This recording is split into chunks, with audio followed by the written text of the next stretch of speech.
Bonjour à tous les amis, bienvenue pour le grand avant-match Inter Milan FC Barcelone à San Siro. Aujourd'hui on va en parler de ce match. Ce match sera décisif pour la qualification en poule de Ligue des Champions. On va voir les absences des deux côtés, que ce soit du Barça ou de l'Inter. On va voir la forme des deux équipes, que ce soit les victoires, les défaites, les matchs nuls, etc.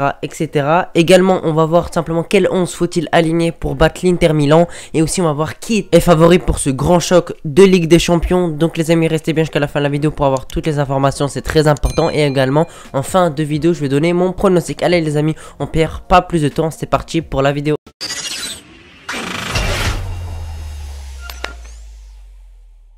Alors les amis, cette rencontre se joue ce mardi à 21 h en Italie à San Siro dans leur stade. Donc déjà ce sera un match à l'extérieur. Est-ce que c'est une bonne chose? Est-ce que c'est une mauvaise chose? Je ne sais pas, c'est à vous de me dire. Mais en tout cas, on peut voir que le Barça a vraiment été très bon à l'extérieur. Parce que tout simplement, à part la défaite tout simplement contre le Bayern Munich, ils ont pas perdu, ils ont fait que gagner. En tout cas en Liga, c'est que des victoires à l'extérieur. C'est un très gros record de la part de Xavi. Donc je m'inquiète pas trop sur ça, parce qu'on sait que le Barça il y a quelques années ils étaient vraiment très faibles à l'extérieur, mais finalement maintenant c'est plutôt le contraire. Franchement le Barça à l'extérieur ils sont vraiment monstrueux. Donc je pense qu'on a vraiment une grande chance de s'imposer là-bas, même si ça va pas être simple. Ils sont dans leur stade, c'est un stade chaud bouillant pardon. Ils vont être à fond, l'Inter ils vont vouloir gagner pour passer devant le FC Barcelone. Les deux équipes ne doivent pas perdre et essayer de gagner ce match, parce qu'il sera vraiment primordial pour la suite de cette poule groupe C simplement de Ligue des Champions. Donc je vous affiche tout simplement le classement à l'écran. Donc on peut voir le Bayern Munich qui est premier avec 6 points,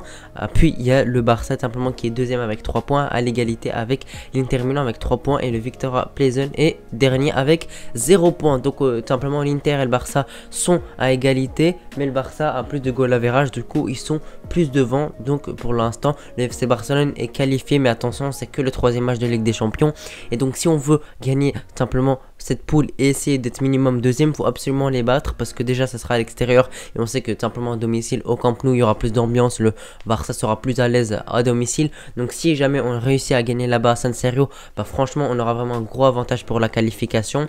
En plus, comme je l'ai dit, ils sont à égalité, donc si le Barça gagne, ils prendront 3 points d'avance, sachant qu'après ils vont rejouer une deuxième fois de suite l'Inter Milan, et s'ils regagnent encore 2 fois de suite l'Inter Milan, simplement la qualification sera pliée. Surtout qu'il reste encore un match contre le Viktoria Plzen qui devrait être une formalité, le Barça devrait le gagner assez facilement. Puis il y aura le match au Camp Nou contre le Bayern Munich, on est vraiment pas sûr de le gagner, même faire un match nul on sait que ce sera compliqué, ce sera le Bayern Munich, c'est une très grande équipe. Donc les amis, va falloir faire attention à ça. Donc il faut simplement valider notre qualification avec les victoires contre l'Inter Milan et aussi contre le Viktoria Plzen, parce que contre le Bayern Munich simplement on a des incertitudes, parce que on sait pas si on va gagner ou pas, parce que ils sont favoris. Les amis, maintenant on va parler de la forme des deux équipes. On va commencer par celle de l'Inter Milan. Donc il y a eu une défaite 3-2 contre l'AC Milan, il y a eu une défaite 2-0 contre le Bayern Munich, victoire 1-0 contre le Torino, victoire 2-0 contre le Viktoria Plzen, défaite 3-1 contre l'Udinese, et leur dernier match, simplement ils ont joué samedi, ils ont perdu 2-1 contre la Roma. Donc ils ont fait énormément de défaites, ils ont eu beaucoup de mal, ils sont fait gifler par Udinese 3-1, ils ont perdu contre la Roma, contre l'AC Milan, contre le Bayern. Les seuls matchs qu'ils ont gagnés c'est contre des petites équipes, que ce soit Torino ou le Viktoria Plzen. Donc on peut pas dire qu'ils sont en très bonne forme, ils sont même en difficulté. Leur classement en Serie A, ils sont vraiment pas très bien, ils sont 8e devant la Juventus. Naples est vraiment très loin devant eux tous, ils sont premiers. Donc simplement en Serie A ils sont vraiment en difficulté. Je pense pas qu'ils vont se qualifier en Ligue des Champions, sauf s'ils se réveillent. Déjà l'Europa League ce serait déjà bien pour eux vu le retard qu'ils ont. Donc on peut pas dire que l'Inter Milan est en bonne forme, alors que c'est tout le contraire pour le FC Barcelone qui enchaîne vraiment les victoires. Maintenant on va passer à la forme du Barça. Pour la forme du Barça, elle est bien meilleure. On peut compter une victoire 4-0 contre Valladolid, victoire 3-0 contre le FC Séville, victoire 5-1 contre le Viktoria Plzen, victoire 4-0 contre Cadiz, défaite 2-0 contre le Bayern Munich, victoire 3-0 contre Elche, et le dernier match samedi, si vous n'avez pas vu le débrief, je vous invite à le voir, il est en description, victoire 1-0 contre Mallorca. Donc c'est que des victoires, voilà, en Liga c'est que des victoires, ils enchaînent les victoires. En Ligue des Champions, il y a une grosse victoire contre le Viktoria Plzen 5-1, puis une défaite contre le Bayern Munich 2-0, mais je trouve que ce résultat est assez trompeur, parce que pour moi le Barça a été dominant, s'est créé plus d'occasions, a été meilleur, mais simplement le Bayern Munich nous a battus grâce à leur réalisme, parce qu'ils ont des très grands joueurs, qui ont une finition incroyable, qui ont simplement ils nous ont tués sur la finition parce que on a raté énormément d'occasions et simplement on a perdu contre eux à cause simplement de notre finition. On a vraiment raté énormément d'occasions. Donc c'est pour dire que le Barça enchaîne que les victoires. La seule défaite c'est contre le Bayern Munich, un des meilleurs clubs du monde. Donc en termes de forme le Barça est supérieur parce que l'Inter Milan est vraiment en grosse difficulté. Ils perdent énormément de matchs actuellement. Maintenant on va parler des absents des deux côtés, que ce soit du Barça ou de l'Inter. Donc du côté de l'Inter, je vais pas tout vous dire, je vais vous dire simplement les deux principaux absents. Déjà Brozovic et Lautaro Martinez. Brozovic est forfait et Lautaro Martinez a une petite gêne, donc peut-être il jouera mais il sera pas à 100% ou bien il sera totalement absent. Donc Brozovic c'est simplement le pilier de l'Inter Milan au milieu et Lautaro Martinez c'est le meilleur attaquant simplement avec Lukaku. Donc c'est vraiment deux très grosses pertes même, donc ils sont vraiment en difficulté si simplement les deux sont absents et Brozovic est déjà absent à 100%, à voir si Lautaro Martinez sera à 100% pour jouer, mais j'en doute vraiment. Je pense qu'il jouera mais il sera pas à 100%. Et pour tout simplement le Barça a quand même pas mal d'absents, hein. Koundé, vraiment beaucoup de paille, tout simplement De Jong, on ne sait pas s'il sera là ou non, on ne sait pas trop. Bref, il y a vraiment beaucoup d'absents, Bellerin, etc., etc. Surtout en défense, on est vraiment handicapé. Au milieu, on aura un très gros milieu. Il y aura juste Frenkie de Jong d'absent peut-être, et encore on n'est pas sûr. Frenkie de Jong sera peut-être là. Et pour Araujo, c'est la principale blessure. Il est blessé jusque simplement son année 2022 est terminée, donc il sera absent ce mois d'octobre, novembre et décembre. On espère pour lui qu'il sera à la Coupe du Monde, mais il est vraiment très incertain, donc on espère qu'il reviendra le plus rapidement possible. Maintenant on va parler du 11, donc tout simplement Ter Stegen dans les cages, ça me semble assez évident. Un but encaissé dans la Liga, on est en octobre, il a encaissé qu'un but et ça c'est vraiment monstrueux. Il est vraiment incroyable cette saison, il est vraiment très bon et ça fait plaisir de voir son retour. Moi j'étais vraiment très douteux face à cette saison, mais finalement Ter Stegen fait un très bon début de saison. On espère qu'il va continuer comme ça et on espère qu'il va nous faire gagner des points dans cette poule. Maintenant on va parler de la charnière centrale, Christensen et Eric Garcia, ça me semble assez évident. Piqué pour moi n'a pas le niveau contre Mallorca, moi j'ai pas aimé son match, je l'ai trouvé mauvais, donc moi je le mets sur le banc directement.